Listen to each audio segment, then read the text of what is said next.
नमस्कार, बहुत स्वागत है आप सभी का। मैं हूं आपके साथ लोकेंद्र त्यागी। आज बात करेंगे, एक तरफ जहां रूस यूक्रेन का युद्ध चल रहा है, वहीं रूस के हाथ लग गई है कुछ ऐसी जानकारी, जी हां, ऐसी जानकारी जिससे अमेरिका परेशान है। क्या है पूरी खबर विस्तार से बताएंगे, इसीलिए इस वीडियो को आप स्किप मत कीजिएगा, पूरा वीडियो जरूर देखिएगा और समझ जाएंगे कि आज की डेट में जिस तरीके से युद्ध लड़े जाते हैं, ये आपको ग्राउंड पर, यानी कि बैटल ग्राउंड जहां पर वॉर हो रहा है, वहां तो लड़ना ही है, लेकिन इसके अलावा एक टेक्नोलॉजी का वॉर भी चलता है, डेटा का वॉर चलता है, और जिसका डेटा मजबूत, वो भी कहीं ना कहीं इस युद्ध में प्लस पॉइंट पर आ जाता है। इसी पर चर्चा करेंगे। हमारे साथ साहिल भी जुड़ गए हैं, मेरे डिजिटल के सहयोगी हैं, लेकिन उससे पहले इस चैनल पर अगर आप आ गए हैं तो इसको जल्दी से सब्सक्राइब कर लीजिए ताकि सारी खबरें आपको यहां पर मिलती रहें। साहिल, आपसे मैं बात करूंगा, लेकिन उससे पहले थोड़ा सा मुद्दा समझा देते हैं। दरअसल अमेरिका की ताकत क्या है? ताकत है उसके नेक्स्ट जनरेशन के जो उसके पास हथियार हैं उनकी। अब कुछ समय पहले एक डील हुई थी और उस डील से कुछ डेटा लीक हुआ है, वो मैं साहिल से समझूंगा विस्तार से कि क्या डेटा लीक हुआ है। और कहा यह जा रहा है कि वो जो डेटा है वो किसके पास पहुंच गया है? रशिया और इनडायरेक्टली चाइना के पास। अब ये दोनों कौन हैं? ये दोनों वो हैं जिनसे अमेरिका का एक तरीके से प्रॉक्सी युद्ध चलता है, यानी कि आमने सामने तो नहीं है लेकिन दुश्मन माने जाते हैं। और इसीलिए हम लगातार देख रहे हैं कि जो अमेरिका है वो लगातार यूक्रेन का सपोर्ट करता हुआ भी नजर आ रहा है। अभी कुछ दिन पहले तक हम देख रहे थे रशिया बैकफुट पर था कुछ समय के लिए, उसके कुछ क्षेत्रों में एंट्री भी हो गई थी, उसकी अलग अलग देशों से बातचीत भी चल रही थी।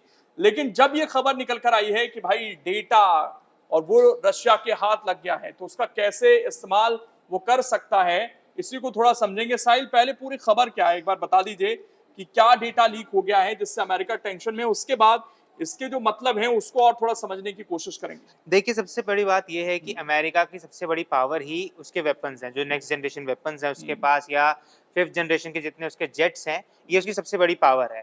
अब लीक ये हुआ है कि अमेरिका की जो एयरफोर्स है, उसके जो हाईटेक प्लेन्स हैं, यानी F-22 और F-35 और जो 5th जनरेशन के जो जेट्स हैं, उनके कुछ संवेदनशील डेटा या उसके जो कोडिंग्स होती हैं, वो डेटा लीक हो गया है। अब सवाल उठ रहा होगा किस तरीके से डेटा लीक हुआ है, तो हम उस पर आएंगे, डेटा लीक कैसे हुआ है। बस सबसे पहले बात ये है कि आरटीएक्स कंपनी के साथ $200 मिलियन की एक डील की जाती है। अब इस डील के बाद क्या होता है, इस डील के बाद उन जो टेक्नोलॉजी है, उस टेक्नोलॉजी को लेकर आगे बात की जाती है, उस टेक्नोलॉजी के ऊपर डिस्कशन चलते हैं और किसी तरीके के सैंक्शंस लगाए जाते हैं। एक पॉइंट के बाद शुरू ये होता है कि वो जो आरटीएक्स कंपनी का जो ठेकेदार है, वो ट्रैवल करता है कुछ कंट्रीज में, जैसे कि रशिया, चाइना और ईरान में। अब जब वो इन स्टेट्स में या इन कंट्रीज में जाता है, उस टाइम पर क्या होता है, वो पेपर्स उसके पास होते हैं, जिस कारण वो जो पेपर्स हैं वो किसी तरह लीक हो जाते हैं और इन कंट्रीज के पास पहुंच जाते हैं। और ये भी बताया जा रहा है कि ये जो डेटा है, ये जिस डील की बात हो रही है, ये डील अगस्त 2017 से सितंबर 2023 के बीच की है। तो जिस वजह से जो उनके आर्म्स एक्ट है, जो अमेरिका का आर्म्स एक्ट है, ये उसके बेहद खिलाफ है कि आप किसी भी तरीके की जो ऐसी डिटेल्स होती हैं उसको आप लेकर ऐसे ट्रैवल नहीं कर सकते हैं, क्योंकि किसी भी कंट्री के लिए ये काफी डिफिकल्ट होता है, किसी कंट्री के लिए काफी सेंसिटिव है कि उसके आर्म्स या उसके किसी तरीके के जेट पैक्स हों या एयरफोर्स की कोई चीजें इस तरीके से लीक हो जाएं, तो कोई भी दुश्मन इसका फायदा आसानी से उठा सकता है। इसको थोड़ा आसान शब्दों में बनाते हैं। देखिए, जो वेपन्स का बाजार है, मैं थोड़ा इसको लेमैन जो है ना, वो हमारे गली मोहल्ले के जो लोग हैं वो समझ सकें, उसको थोड़ा सरलता से समझाने की कोशिश करते हैं। देखिए, ये जो बाजार है ना अपने आप में वेपन्स का, ये बहुत बड़ा है। अब मान लीजिए एक साइकिल है, वो साइकिल तो कोई भी बना सकता है, बशर्ते ये पता चल जाए कि ये बनी कैसे। एक बार अगर वो डेटा हमको पता चल गया कि ये बनी कैसे है, तो फिर उसको बनाना आसान है। इसीलिए ये जो डेटा है ये बहुत संवेदनशील होता है और इसको देश बहुत संभाल कर रखते हैं। एक खाने पीने की चीजों में भी आप देख लीजिए ना, अगर एक कोल्ड ड्रिंक बना रही है कोई कंपनी, उसका टेस्ट अपना है और वो बहुत ही प्रोटेक्टिव है।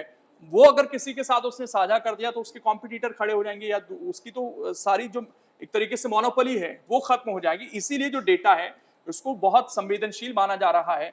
अब सोचिए कि अमेरिका अपने वेपन्स या तो युद्ध में इस्तेमाल करता है या फिर वो दूसरे देशों को देता है, उनको बेचता है, उनसे मुनाफा कमाता है। अब वो वेपन्स कैसे बने, क्या उनकी टेक्नोलॉजी है, अगर मानी वही किसी के हाथ लग जाए तो फिर वो तो सरलता से उसको बना लेगा।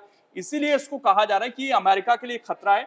सिर्फ हम इसको बाजार के नजरिए से ना देखें, उसकी जो अपनी सुरक्षा है उसके नजरिए से भी हम देख सकते हैं, क्योंकि कोई भी देश कोई टेक्नोलॉजी डेवलप करता है तो वो अपनी सुरक्षा के लिए डेवलप करता है, उसको आगे उसका बाजारीकरण करने के लिए डेवलप करता है। लेकिन वो लीक हो गई तो फिर उससे जाहिर तौर पर साहिल नुकसान बहुत बड़ा होगा। बहुत बड़ा नुकसान होगा। कहीं ना कहीं हम इसको ये भी कह सकते हैं कि पुतिन की एक रणनीति भी कह सकते हैं कि क्योंकि एक तरीके से अमेरिका प्रेशर बना रहा था रूस के ऊपर कि वो किसी तरीके से यूक्रेन से युद्ध हटा ले, और किसी तरीके से, क्योंकि यूक्रेन को लगातार आर्म्स या हम कहें हथियार सप्लाई किए जा रहे थे अमेरिका की तरफ से। ऐसे में जब डेटा लीक हो गया है तो ऐसे में युद्ध पर कई असर पड़ सकता है, और कहीं ना कहीं अब जो रूस है वो बैकफुट से सीधा फ्रंट फुट पर आ सकता है, क्योंकि अभी तक लगातार रूस वैसे ऑफेंसिव रहा है, पर कुछ टाइम से, जब से 6 अगस्त से यूक्रेन ने अटैक किया था उसके बाद से थोड़ा वो डिफेंसिव हो गया था, मगर इस चीज के बाद हो सकता है कि रूस अब आगे ऑफेंसिव होकर अब दोबारा हमले शुरू करे। और बिल्कुल इससे कहीं ना कहीं एक तरीके से या तो वो उस तरह के हथियार डेवलप भी कर सकता है, हालांकि इन बिल्कुल। चीजों में समय लगता है, लेकिन अब क्योंकि अगर उसके बाद डेटा पहुंच गया,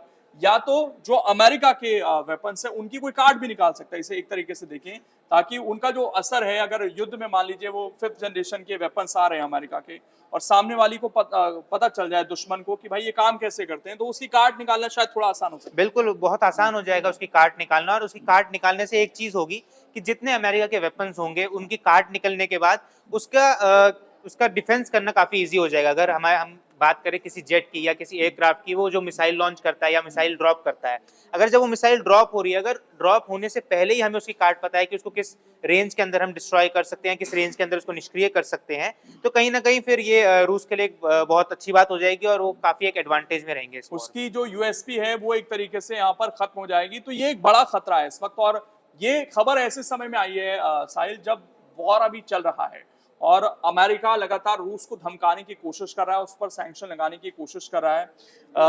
जल्दी अमेरिका में चुनाव भी होने हैं, थोड़ा अगर उसको वहां से भी कनेक्ट करते हैं, हालांकि क्योंकि पुराना मामला है, उस समय दूसरी सरकारें भी थी अमेरिका में, तो ये बहुत बड़ा मुद्दा अमेरिका के अंदर भी बन सकता है। बिल्कुल, अमेरिका के अंदर बहुत बड़ा मुद्दा बन सकता है। इसे लेकर अगर हम कहें कि सिर्फ बाइडन इससे नाखुश रहे या बाइडन नाराज हो, तो ऐसी बात नहीं है। इसको लेकर ट्रंप भी हो सकता है कि आगे कुछ दिनों में हमें देखने को मिल सकता है कि ट्रंप भी इस पर लेकर कहें कि ये सोशल जो उनकी इंटरनल सिक्योरिटी है उसको लेकर भी बहुत बड़ा थ्रेट है, और कहीं ना कहीं इसका असर जरूर वहाँ के इलेक्शंस में भी देखने को मिलेगा। पर एक बात ये भी ध्यान देने वाली है कि अगर हम देखें तो अमेरिका ने हमेशा से हथियार सप्लाई किए हैं, चाहे वो विश्व युद्ध, पहला विश्व युद्ध हो या दूसरा विश्व युद्ध हो। तो ऐसे में इस टाइम पर अगर ऐसी किसी तरीके की न्यूज आती है कि डेटा लीक हो गया है, तो उस केस में हो ये सकता है कि जो उसकी मार्केट है उस पर बहुत बड़ा असर पड़ सकता है, और कहीं ना कहीं ये मार्केट शिफ्ट हो सकती है रूस या ऐसे किसी कंट्री की तरफ जो हथियार बनाता हो। क्योंकि हालांकि मजाक में ये बात कही जाती है, लेकिन चाइना के अंदर तो जो पायरेसी है, जो डुप्लीकेसी है, वो तो हम देखते हैं हर चीज की है।